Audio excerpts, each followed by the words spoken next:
कानपुर के महाराजपुर क्षेत्र में 11 वर्षीय छात्र दिव्यांश की संदिग्ध और बेहद दर्दनाक मौत ने पूरे इलाके को झकझोर दिया है। परिजनों के मुताबिक दिव्यांश को 15 अप्रैल को रामानुज भागवत वेद विद्यापीठ गुरुकुल में वैदिक शिक्षा के लिए दाखिल कराया गया था। परिवार का कहना है कि उनसे रोजाना फोन पर बात होती थी और सब कुछ सामान्य लग रहा था।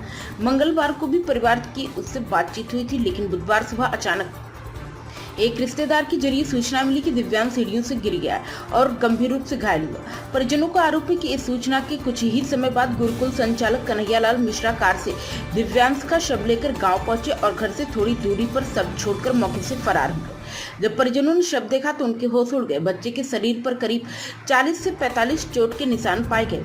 आरोप है कि उसके हाथ पर बांधकर बेरहमी से डंडों से पीटा गया और सिगरेट से भी दागा गया। घटना के बाद गांव में भारी आक्रोश फैल गया और ग्रामीणों ने इसकी कड़ी कार्यवाही की मांग की है।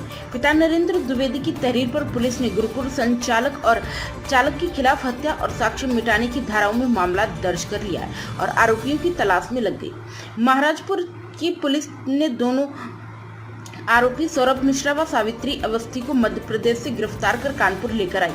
न्यायालय के सामने पेश कर दोनों को जेल भेज दिया गया है। मैं महाराजपुर के गौरिया गांव से एक छात्र लखनऊ गया था पढ़ने। उसके साथ क्या कुछ हादसा हो गया और किस तरीके की पुलिस इस पर कार्रवाई कर रही है?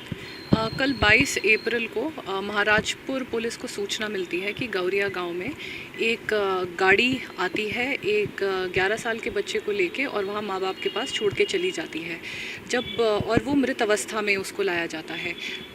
माता पिता अस्पताल ले जाते हैं पर अस्पताल में उसको मृत घोषित कर दिया जाता है और शरीर में बहुत सारी चोटों के निशान भी देखे गए थे। तो पुलिस जब जाँच पड़ताल करती है तो ये पता चला कि 16 अप्रैल के आसपास उस लड़के को रामानुज वेद विद्या गुरुकुल लखनऊ में उसका दाखिला कराया गया था। वो तब से वहीं पर था और उसका जो संचालक है कन्हैया मिश्रा वही आके गाड़ी में गौरिया गांव में छोड़ के गया था।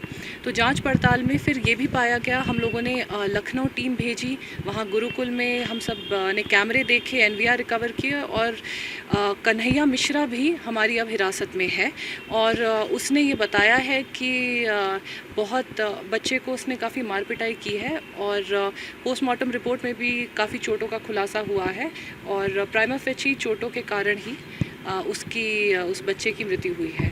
तो हमने कन्हैया मिश्रा को हिरासत में ले लिया है और हम सारी रिकवरी और सर्च एंड सीजर प्रोसेस कर रहे हैं और कोई जो भी इस केस में इन्वॉल्व रहेगा हम उसको भी अरेस्ट करेंगे।